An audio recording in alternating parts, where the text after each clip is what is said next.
Good afternoon, I'm Herman Green with the Midday News. Special welcome to those of you watching on onespotmedia.com. A reminder as well that you can watch TVJ live by downloading our One Spot Media app in the Google Play Store or the App Store. That's the number 1, followed by the words Spot Media. The citizenship status of the People's National Party PNP's candidate for Southeastern St. Mary, Dr. Shane Alexis, may lead to changes in the PNP's rules and regulation about citizenship and representation eligibility. Speaking on RGR's Hotline program earlier, PNP Chairman Fitz Jackson stated that Dr. Alexis has since started the process to obtain Jamaican citizenship. However, Mr. Jackson has suggested that the issue is possibly a national one, which requires a resolution. Mr. Jackson says he believes the time is appropriate for a full discussion on the Constitution and whether it should be amended to reflect the modern realities of Jamaican politics. Meanwhile, Member of Parliament for Portland Western, Daryl Vaz, says the issue is hypocritical of the PNP as that party had challenged several JLP MPs on the basis of their citizenship. Dr. Alexis has also responded, stating that he has served Jamaica for decades in various capacities, so his commitment is not in question. Meanwhile, following Monday's traffic congestion in Annotto Bay, St. Mary due to nomination day activities, several persons are now calling for better measures to be implemented to make political activities less of a hindrance to others. Traffic through the town of Annotto Bay was virtually at a standstill for several hours as both candidates were being nominated. While supporters of both parties didn't mind, some business operators as well as commuters were extremely upset as they say the delay was costing them, and not only in monetary terms.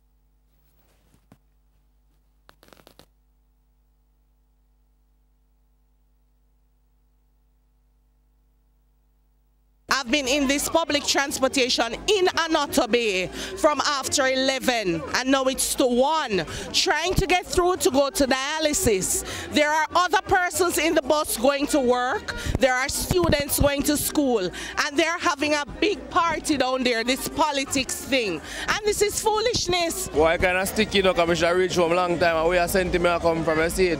How long you been here? Well, about 2 hours now, I'm in traffic. The police not working here. There could be very much better management of the traffic, but the traffic management very poor because I can't make no trip from morning. It's very slow. Something needs to be done about this. Why didn't they do it on a Sunday? And this is a what? This is a nomination. This is just a nomination. So what is all the excitement about? This is foolishness, man. In other news, concern is being raised that productivity is being affected by the daily traffic gridlock in the corporate area due to deterioration of road network following the weeks of persistent rain. Several roads now have gaping potholes which are impeding the flow of traffic and delaying motorists in reaching their destination. Chief Executive Officer of the Private Sector Organization of Jamaica, Dennis Chung, says the situation is unacceptable. It's totally ridiculous what is happening with the traffic. I mean, a few years ago, and it's something that keeps coming back to. The IDB did a study that shows that the major inhibitor to productivity in Latin America and the Caribbean is traffic congestion. And the truth is that in the past few weeks, it has just gotten significantly worse in Jamaica. It shows, one of the things it shows up when we say all these potholes and everything, is that there has been no real quality of roadwork that has been done. And you have to question, how we spend the money. A 6-pillar plan has been rolled out for the Mount Salem community in St. James some 5 weeks after the area was established as the first zone of special operations. On Sunday, residents participated in a community identification services fair and a community meeting. Over 180 birth certificates were handed out at the fair and identification cards were made for residents. TVJ's Lanagay Green reports.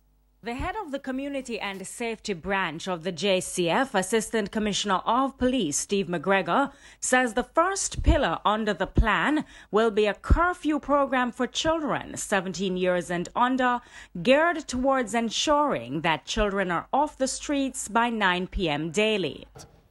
Upwards of 70% of those people who are murdered in our country are young people.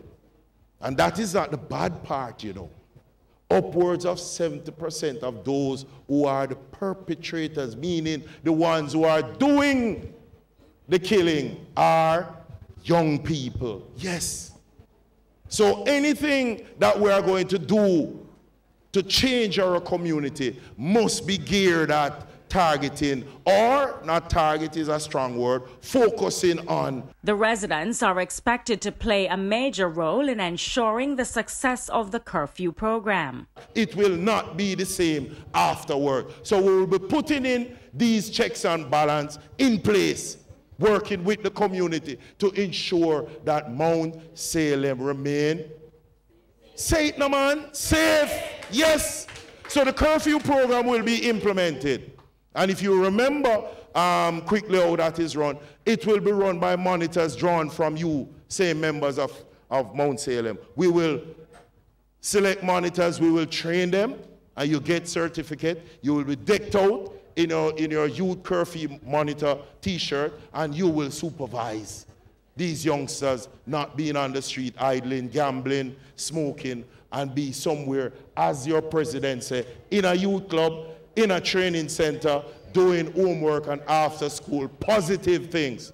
The other initiatives under the plan will be a safe school program, mentorship program, police youth club, active neighborhood watch, and an active consultative committee, which will be made up of justices of the peace, pastors, school principals, and residents, who will act as a tribunal and try to settle minor disputes within the community. Meanwhile, some 75 persons will be targeted for immediate employment through the Housing Opportunity Production and Employment Hope program. These are efforts that need to be done within the community, the cleanup efforts, the fixing of the drains, the work that the National Works Agency needs to do, and the National Solid Waste Management Authority. There is also other works that we're looking at doing, like things like vector control through the Ministry of Health. All of these things that we need to do within the community, we're trying to do it in a way that we engage the persons from the community to do just that. Lieutenant Colonel Rickman says more opportunities will be coming for St. James under Hope. We have been working and I've been meeting with the agencies who are here in Montego Bay. I've been meeting with a number of the government agencies as well as private sector agencies and companies to look for those opportunities, because the opportunities for the Hope participants is dependent on where we can put persons at. Lanigay Franklin, TVJ News. The Westmoreland Police this morning shot and killed one of the parish's most wanted men. He has been identified as 33-year-old Garth Anthony Stewart, otherwise called Gundog. A woman who was shot and wounded in the incident remains hospitalized. Police say an operation being carried out about 3 a.m. led them to the Cane Caron in the parish where Stewart was killed. The police did not give the circumstances of the shooting, as at news time they were locked in a meeting. Residents of Linstead St. Catherine say uncollected garbage has led to an increase in rats, stray dogs and other pests in that town. This is in addition to numerous problems, including poor road condition and overgrown brush. TVJ's Jeline Pearson reports. The residents lament that they have had to close their doors and windows, not only to keep the rodents out, but also because of the stench that accompanies the overflowing garbage heaps. One resident, Glenford Lindsay, says that nothing so far seems to be able to kill the pests. It's not moving fast enough. Sometimes a week it don't clean. Or say, well, for days it don't clean. And then the people them carry the dog, they this, that. At nights, when by daylight, the place stink. I have to keep my windows closed more time. The residents say the National Solid Waste Management has not been collecting garbage and it is affecting business in the area. I usually cook all my soup and my fried fish and and I have to stop it right now because I can't look about them things in front of this. I can't look about it. One night I look up Rasta Bridge and contact out a big dead goat out there in a mega road there, so you know. You hear what I talk about, my general goat The people them all some big with the people in them people them pack the garbage on, put the dead dog in the middle of the bag, and then pack the garbage on it, and then carry it and throw it in my brethren. Councillor for the Linstead Division, Herbert Garrix, says he has made multiple calls for the situation to be remedied. And I called Mr. Grant probably for the first time last week and told him that I'm not going to go to Mr. Easy or Mr. Thomas anymore. I'm coming to him now. He told me that there's a serious truck issue and trucks are at the garage and he should get back at least one of them today. And new trucks are to come, and when the new trucks come. When I called Mr. Easy this morning, Mr. Easy told me that until now, and this was minutes past 10, he don't get a truck yet. The town of Linstead is, if I go in there right now and you offer me food, I'm not going to eat it. The residents are all in agreement that something needs to be done, or they say Linstead will continue to suffer. Gillian Pearson, TVJ News. And crews from the National Solid Waste Management Authority have since made efforts to clear some of the garbage in the town of Linstead. Managing Director of the NSWMA, Audley Gordon, says his organization has sent in 2 trucks into the town to begin cleanup activities since Monday.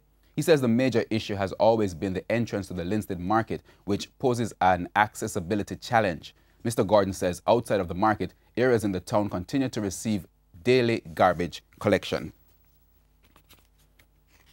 The Scientific Research Council is now looking to transform the way which it says sciences are being taught in schools. Speaking on TVJ's Smile Jamaica this morning, Executive Director from the Scientific Research Council, Cliff Riley, said the methods currently being used need improvement if Jamaica is to see any benefit in the future. He said the aim is to improve the capacity in the schools by retrofitting the laboratories and redeveloping manuals to engage teachers in their delivery and interest in the subjects. Teach science from a theoretical perspective. What is in a book, the formula, as Give well me as the the theory. practical, man. So it's more from a practical perspective. How do we use resources available to us here in Jamaica to teach science, to make science fun, to make it interesting? November is being recognized as Local Government and Community Month. The Ministry of Local Government and Community Development on Tuesday officially launched the 1-month recognition project with a cross-island run starting at the office of the Prime Minister. Speaking on behalf of the Prime Minister, Minister without portfolio in the Ministry of Economic Growth and Job Creation, Dr. Horace Chang, said this is in an effort to make more persons aware of the importance of the ministry.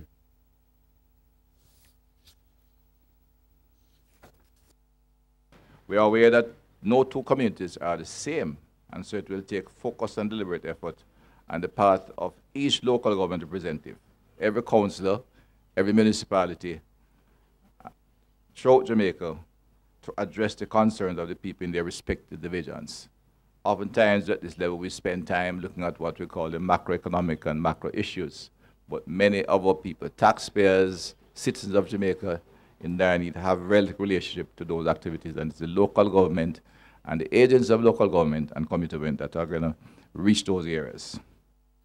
The symbolic cross-country run began at the office of the Prime Minister and will see runners delivering messages from the Governor-General, the Prime Minister, the local government minister and the Leader of the Opposition to the mayors of each parish capital. The run will end on October 29.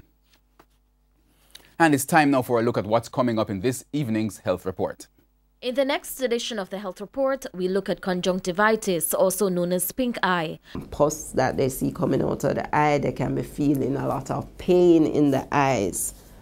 Once they are experiencing anything than just a general pink grainy, they need to go and see the doctor. That's the Health Report this evening in Primetime News.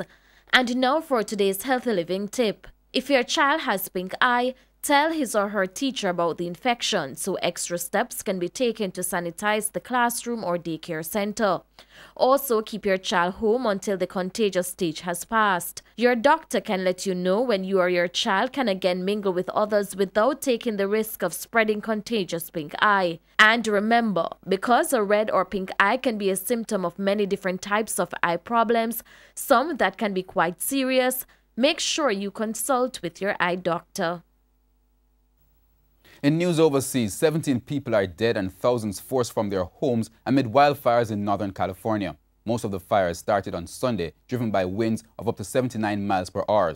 The winds died down early this week, but gusts around 40 miles per hour are possible for today, and there's no sight of rain in the forecast. We go to the CNN for more. We are standing on the sidewalk in front of what was someone's house. All the identifiable items we can see are a chimney, and over to the right we're seeing a water heater, a washer, a dryer.